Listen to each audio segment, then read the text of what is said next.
तुम्ही जर एकापेक्षा जास्त म्युच्युअल फंडांमध्ये गुंतवणूक करत असाल तर एक खूप मोठी चूक जी आहे ती तुमच्याकडनं होऊ शकते। तुम्हाला ती चूक कळणार देखील नाही आणि तुम्ही चुकीची गुंतवणूक करताय हे तुमच्या लक्षातही येणार नाही। मी बोलतोय म्युच्युअल फंड ओव्हरलॅप बद्दल। जर तुम्हाला म्युच्युअल फंड ओव्हरलॅप बद्दल माहिती नसेल तर तुमच्या पोर्टफोलिओचं मोठं नुकसान होऊ शकतं। आता हे म्युच्युअल फंड ओव्हरलॅप म्हणजे नक्की काय भानगड आहे आणि त्याचा तुमच्या इन्व्हेस्टमेंटवर कसा परिणाम होतोय याबद्दल आपण या व्हिडिओमध्ये सविस्तर माहिती घेणार आहोत। तत्पूर्वी तुम्ही चॅनेलला जर अजूनही सबस्क्राइब केलं नसेल तर लगेच सबस्क्राइब करा। चला तर मग सुरुवात करूया। सगळ्यात आधी आपण समजून घेऊयात की बाबा म्युच्युअल फंड ओव्हरलॅप म्हणजे नेमकं काय असतं। सोप्या भाषेत तुम्हाला अगोदर सांगतो। जेव्हा तुमच्या पोर्टफोलिओ मधले 2 किंवा जास्त म्युच्युअल फंड जे आहेत ते एकाच स्टॉक्स मध्ये किंवा एकाच सेक्टर मध्ये पैसे टाकतात तेव्हा त्याला ओव्हरलॅप म्हणतात। म्हणजे तुम्ही काय करताय की वेगवेगळ्या फंडांमध्ये इन्व्हेस्टमेंट केली असं तुम्हाला वाटतंय पण प्रत्यक्षात तुम्ही तेच स्टॉक्स किंवा त्याच सेक्टर मध्ये पुन्हा खरेदी करत असता, इन्व्हेस्टमेंट करत असता। त्याला स्टॉकचं डुप्लिकेशन असं देखील म्हटलं जातं। एक उदाहरण आपण बघूयात म्हणजे तुम्हाला लक्षात यायला सोपं जाईल। तुमच्याकडे 2 लार्ज कॅप फंड आहेत। लार्ज कॅप फंड म्हणजे काय की मार्केट कॅपिटलायझेशनच्या दृष्टिकोनातून सुरुवातीच्या टॉपच्या ज्या 100 कंपन्या आहेत त्यामध्ये ते इन्व्हेस्टमेंट करतात। आता या दोन्ही फंड्सने जर Reliance industries, Infosys, HDFC bank सारख्या कंपन्यांमध्ये 10% पैसे टाकले तर तुमच्या पोर्टफोलिओमध्ये या स्टॉक्सचं प्रमाण वाढत राहतं। तुम्ही जर दोन्ही वेगवेगळे फंड जरी घेतलेले असले तरी तुम्ही तेच स्टॉक्स पुन्हा खरेदी करताय। त्यामुळे तुमचा पोर्टफोलिओ पुरेसा डायव्हर्सिफाईड होत नाहीये। पण मित्रांनो, ओव्हरलॅप हे फक्त स्टॉक पुरतं मर्यादित नाहीये, ते सेक्टर मध्ये देखील होऊ शकतं। उदाहरणार्थ तुमच्या दोन्ही फंडांनी बँकिंग सेक्टर मध्ये 30% इन्व्हेस्टमेंट केली म्हणजे तुमच्या पोर्टफोलिओ मध्ये बँकिंग सेक्टरचं वजन वाढत चाललेलं आहे। आता जर अचानक बँकिंग सेक्टरला काही कारणाने फटका बसला, व्याजदर वाढले, आर्थिक मंदी आली, काहीतरी झालं जेणेकरून तुमच्या पोर्टफोलिओचं कदाचित त्याचं मोठं नुकसान होऊ शकतं। यालाच कॉन्सन्ट्रेशन रिस्क म्हणतात। सोप्या भाषेत सांगायचं तर तुमचा पोर्टफोलिओ जो आहे तो एकाच स्टॉक किंवा एकाच सेक्टरवर जास्त अवलंबून आहे आणि हे तुमच्या इन्व्हेस्टमेंटसाठी जास्त धोकादायक ठरू शकतं। आता तुम्ही असं म्हणाल की मी तर डायव्हर्सिफिकेशनसाठी म्युच्युअल फंड घेतलेले होते, मग आता ओव्हरलॅपचं कसं काय तुम्ही म्हणताय, ते कसं होतं? तर बऱ्याचदा काय होतं की आपण फंड जे निवडतो ते निवडताना पुरेसा विचार करत नाही। माझ्या एका मित्राने सांगितलं हा फंड छान आहे म्हणून मी त्यात इन्व्हेस्टमेंट केली। सोशल मीडियावर वाचलं की हा फंड टॉप परफॉर्मर आहे म्हणून त्यात इन्व्हेस्टमेंट केली। पण आपल्या पोर्टफोलिओमध्ये अगोदर तशाच प्रकारचा फंड आहे याकडे आपलं लक्ष नसतं। परिणामी अनावश्यक डुप्लिकेशन देखील होतं। जुलै 2025 मध्ये इक्विटी म्युच्युअल फंडांमध्ये इन्व्हेस्टमेंट जी आहे ती 81% वाढली, ती 42,702 कोटींवर पोहोचली। याचा अर्थ लोक आता काय करतायत की बँकांमध्ये FD जे आहे ते सोडून म्युच्युअल फंडांकडे वळत आहेत, कारण त्यांना लक्षात आलंय की रिटर्न्स इकडे जास्त आहेत। मात्र त्याच उत्साहामध्ये चुकीची गुंतवणूक केल्यामुळे ओव्हरलॅप होऊ शकतो आणि त्याचा परिणाम तुमच्या रिटर्न्सवर आणि रिस्कवर होतो। कसा ते आपण पुढे पाहूया।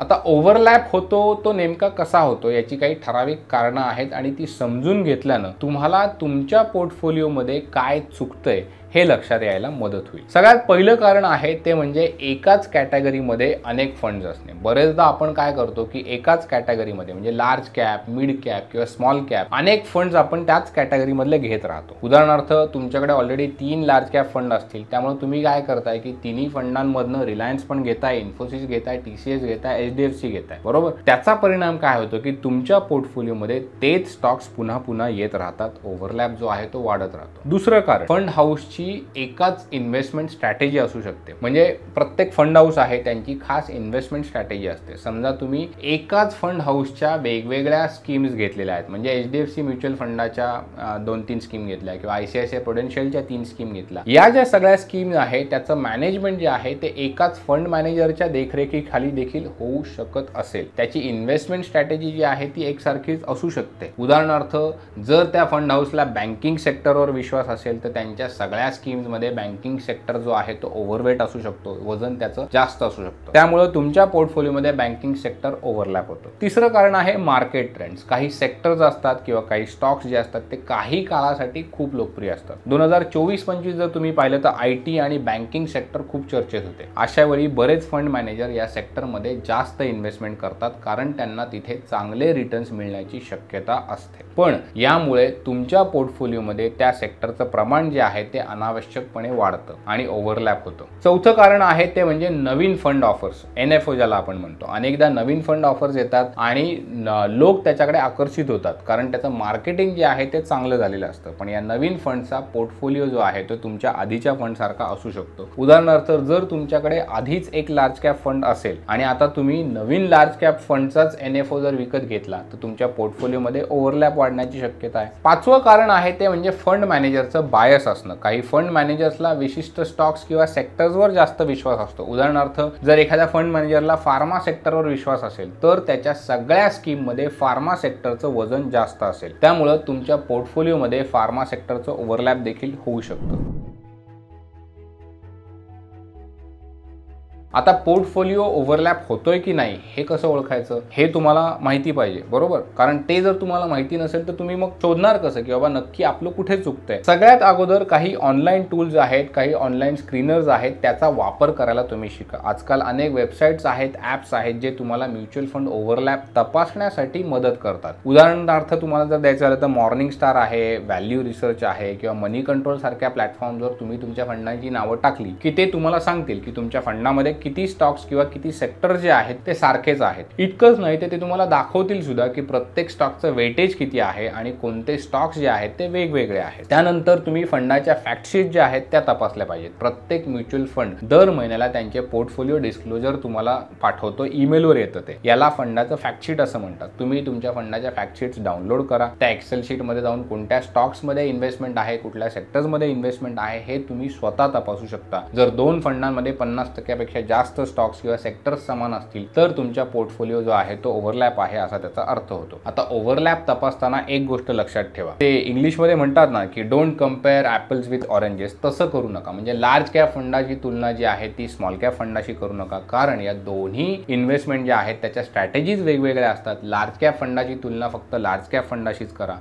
तर आणि तरच तुम्हाला खऱ्या अर्थाने ओव्हरलॅप किती आहे हे लक्षात येईल. महत्त्वाचं म्हणजे म्युच्युअल फंड त्यांचा पोर्टफोलिओ सातत्यानं बदलत असतात. काही स्टॉक्स विकतात, काही नवीन घेतात. त्यामुळे ओव्हरलॅपचा आकडा जो आहे हा स्थिर नाही. तुम्ही तुमचा पोर्टफोलिओ दर 6 महिन्यांनी किंवा वर्षातून एकदा तपासला पाहिजे. जर ओव्हरलॅप 55 ते 60% जास्त असेल तर तुम्हाला तुमच्या पोर्टफोलिओमध्ये बदल करण्याची गरज आहे. जर तुम्हाला स्वतः हे सगळं चेक करणं अवघड जात असेल तर तुम्ही काय करू शकता की सेबी रजिस्टर्ड इन्व्हेस्टमेंट ॲडवायझरची मदत घेऊ शकता. ते अर्थातच फी आकारतात. त्या फीच्या बदल्यामध्ये ते तुम्हाला पोर्टफोलिओचं तुमच्या डिटेल अनालिसिस करतील आणि ओव्हरलॅप किती आहे हे सांगतील. थोडक्यात ओव्हरलॅप तपासणं जे आहे ते खूप सोपं आहे. फक्त थोडं लक्ष द्या आणि योग्य टूल्स तुम्ही वापरा. म्युच्युअल फंड ओव्हरलॅप हा असा विषय आहे की ज्याकडे दुर्लक्ष करणं तुम्हाला महागात पडू शकतं. तुम्ही मेहनतीनं पैशांची गुंतवणूक करत असतात आणि मग तुमच्या पोर्टफोलिओने तुम्हाला जास्तीत जास्त रिटर्न द्यायला हवेत, बरोबर? त्यासाठी ओव्हरलॅप तपासणं, तो टाळणं, तुमचा पोर्टफोलिओ रिव्ह्यू सातत्यानं करत राहणं, योग्य फंडांची निवड करणं हे अतिशय महत्त्वाचं आहे. तुमच्या पोर्टफोलिओमध्ये ओव्हरलॅप आहे का आणि तुम्ही तो कसा हाताळता हे आम्हाला कमेंट्समध्ये नक्की सांगा. बाकी हा व्हिडिओ जर तुम्हाला कामाचा वाटला असेल तर एक लाईक नक्की करा आणि असेच इंटरेस्टिंग व्हिडिओ पाहण्यासाठी पैसा पाणीला सबस्क्राईब करायला अजिबात विसरू नका. बेल आयकॉनवर क्लिक करा म्हणजे जे काही नवीन व्हिडिओ येतील त्याचं नोटिफिकेशन तुम्हाला मिळेल आणि ते व्हिडिओ तुम्ही मिस करणार नाही. पुन्हा भेटूया आणखी एका नवीन विषयासह. तोपर्यंत पाहत राहा पैसा पाणी.